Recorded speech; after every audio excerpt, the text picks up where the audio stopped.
Okay. How's that? That's got you. Thanks a lot. Thank you, sir.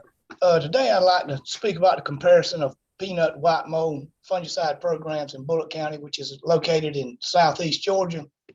Also, would like to give credit to my co-authors, Dr. Bob Kimmerite and Miss Amanda Smith. The objectives of this trial was to collect large plot on-farm multi-year data on the efficacy of fungicides on soil-borne diseases, mainly white mold of peanuts, as it is a major problem where I'm located, and such data is real importance to growers in my county. And also to compare these fungicides against leaf spot also. As I was saying, we're located in southeast Georgia. Savannah is right here, so we're about an hour, a little northwest of Savannah. And I always try to get a field in my county. I've been doing this now, I guess, for about 12 or 13 years, and I always try to find a field that's got disease pressure in it. As I was saying, here's just a few shots of the white mold that we found in the plot last year when Dr. Kimmerite came down to do disease ratings. This is just some of those shots out of that. It was a major issue this past year.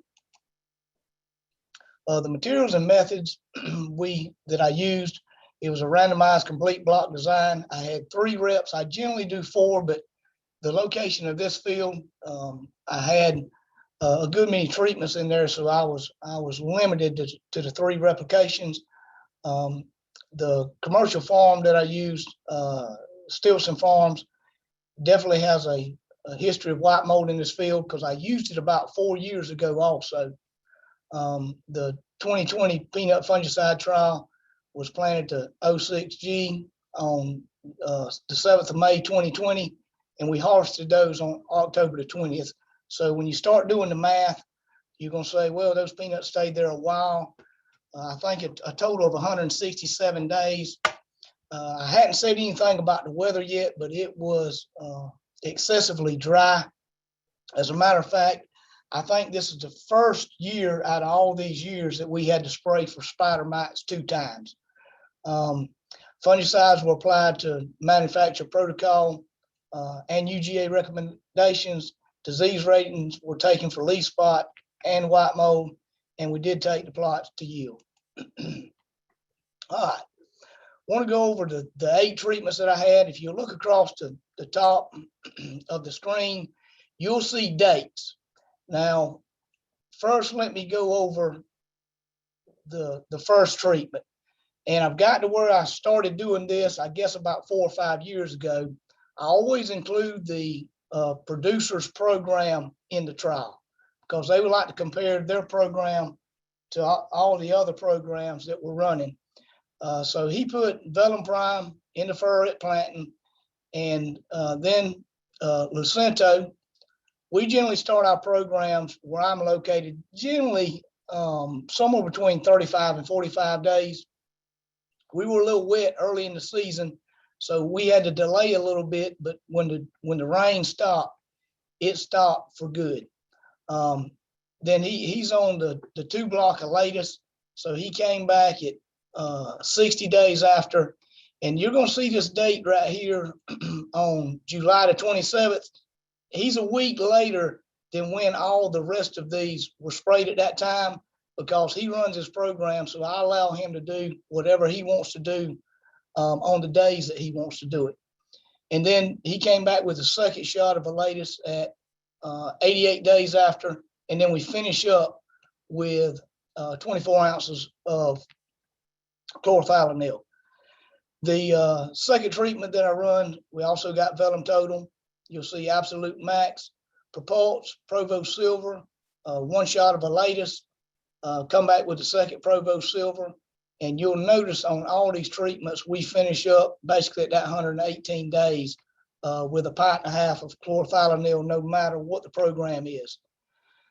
On the third treatment, you'll see, start out with chlorothalonil, the standard 4 block muscle ADV program.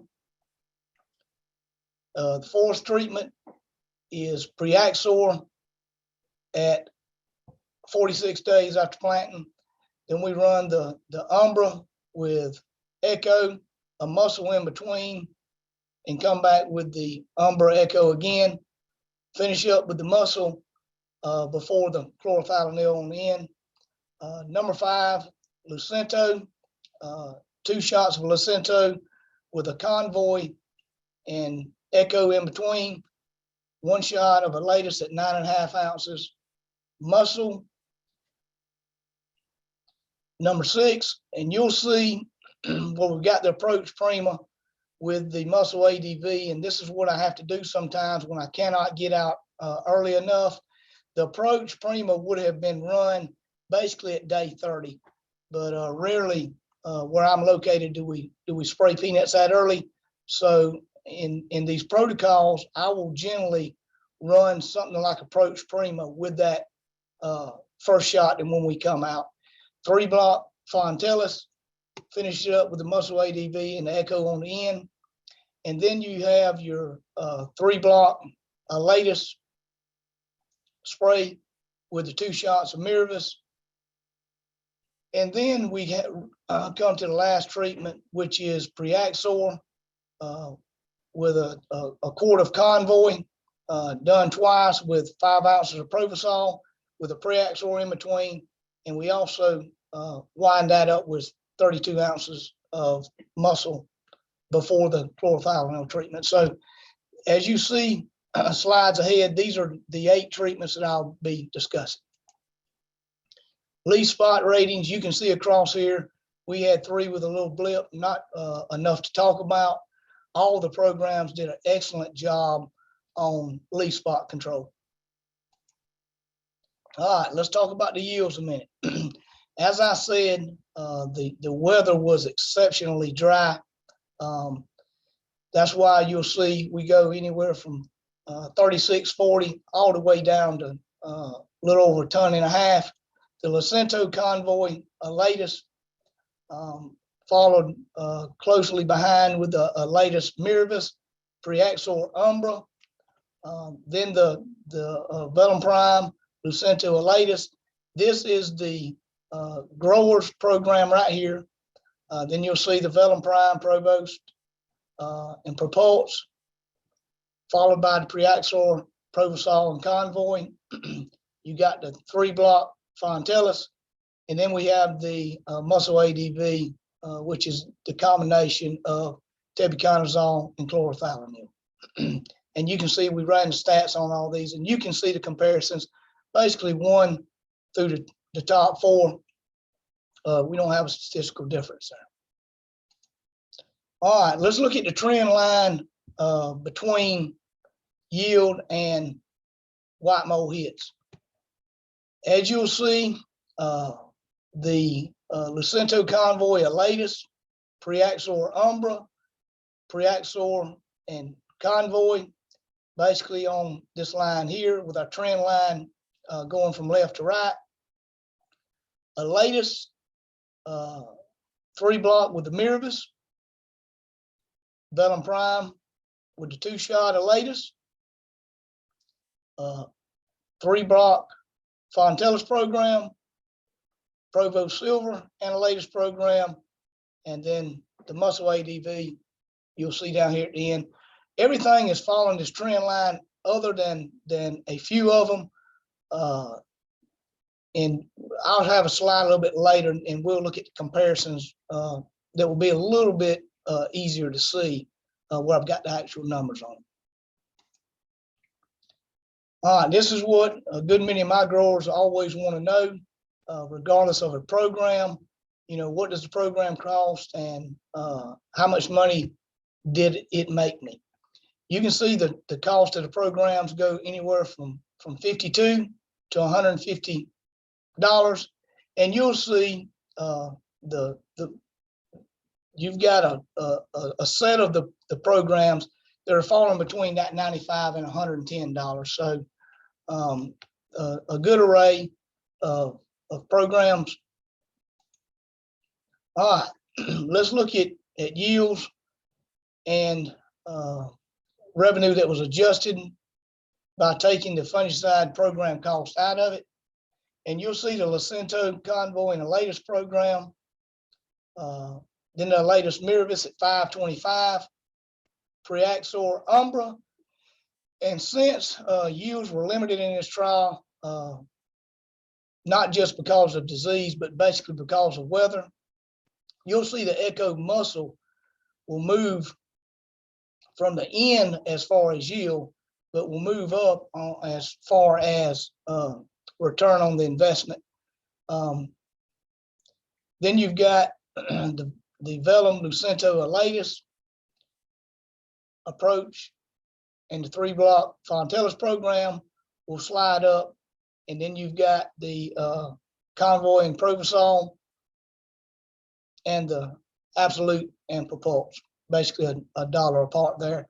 And I do want to say that these calculations were made on long peanuts at $3.55 a ton. Here's my summary sheet that I give out to my producers. This kind of sums everything up, and I've got to where I like handing this out. It's a one-pager, very easy to see the comparisons. You can see your average white mold hits, how they rank. Then you've got your yields with the ranking here, and this is what I will generally do. I'll generally compare the rankings between white mold hits and your yield. And you can see most are very similar in comparison. The only one that really sticks out is the 8 treatment of the Preaxor and Provosol Convoy muscle. You'll see we've got a difference of 4 between rank in white mold and in yield. Here's your total cost of the programs, and here's your profits. So this is just a sheet that's got all of the information on it. Conclusions: when yield potential is low, basically no fungicide program is capable of fixing it. Once again, there's a direct negative linear relationship between yield and white mold. In 2020, the weakest white mold control was from the TEB buconazole program. However, the TEB program, because of its cost, was more profitable than 4 other programs. In 2020, the best white mold programs included Convoy, Elatus, and Umbra. Lucento, Miravis, and Preaxor were components of highest yielding and most profitable programs, and results may vary from year to year. As I said, I've got to where I'll take the past few years. The programs change from year to year, but where I run the same programs, I just want to mention the comparison of the programs that are the same in the past 3 years. You'll see the latest 3-block program, followed by the Preaxor 2-block with the Convoy, Fontellus 3-block, and the Muscle 4-block. Now, just because there are not other programs on here does not mean they were not included. They just have not been run consecutively for the past 3 years in my trials. And also, I want to show you a 2-year yield average. The Convoy, a latest Lucento, a latest 3-block with the Miravis, 3-block Fontellus, and here's the 2-block Preaxor with the Convoy, and then here's the TEB and chlorothalonil